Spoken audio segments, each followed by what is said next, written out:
Welcome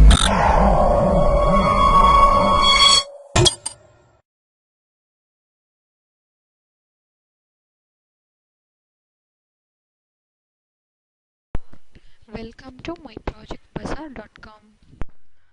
Now we are going to see about the process a cost optimized resource provisioning policy for heterogeneous cloud environments.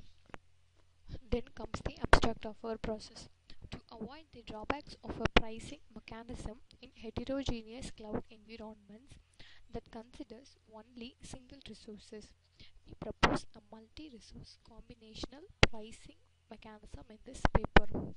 This approach jointly considers the principal resources, that is CPU, memory, storage, with the goal of minimizing the total cost. Then a cost optimized resource provisioning policy, that is CROP, based on game theory is applied to this mechanism that considers the Nash equilibrium between cloud users as well as the Stackelberg equilibrium between users and the cloud provider.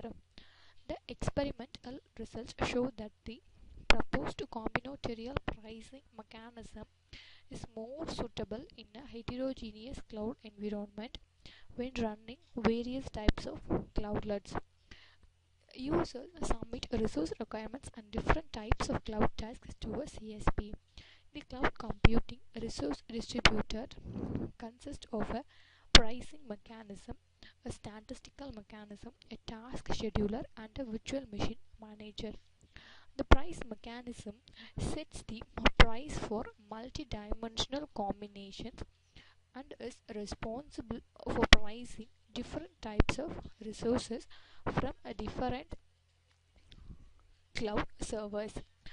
The pricing mechanism is responsible for recording each user's purchases and the revenue generated by each cloud server. The task scheduler is responsible for scheduling different cloud tasks. Then comes the flow diagram of a process.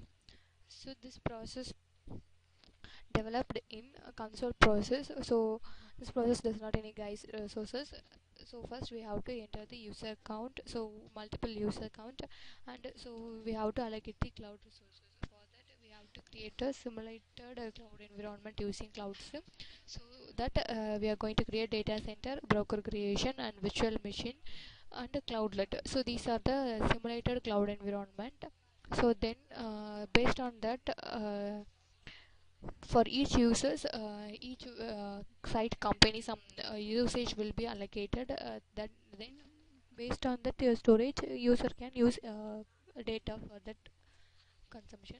So once the user exceeded the allocated storage, it will goes to the extended prices. So then by applying COR, we extend the particular storage and cost for that specific storage.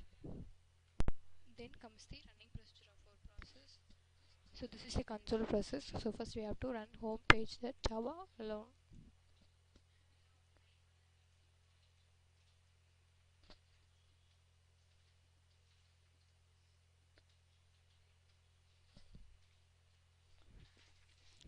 So the process was initialized. So first we have to give the number of users. For example, I'm giving 12 users.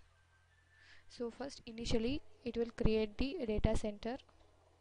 So this is the data center for the particular users and the brokers, VM and cloudlet. VM, this is the VM creation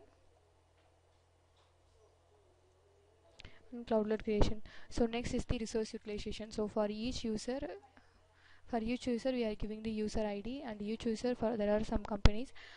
So here are the number of VMs utilized, and these are the memory allocated for each users, and these are the costing for the memory, and these are the storage how they used. This is the CPU cycle and extended memory, that is how much they are used extra, and this is the status whether it is a normal or extended phase. So somewhat the extended phase, so just we are classifying that extending phase alone. So these are the details of the extending phase. So now only we are going to apply crop, and we are going to just extend the phase by adding memory and allocating and assigning some costing details for the particular users, and also changing the companies. So these are the extended phase for the particular company. So this is the another applied changes phase, and this shows the resource utilization between the E12 users. So that's all about our process. Thank you.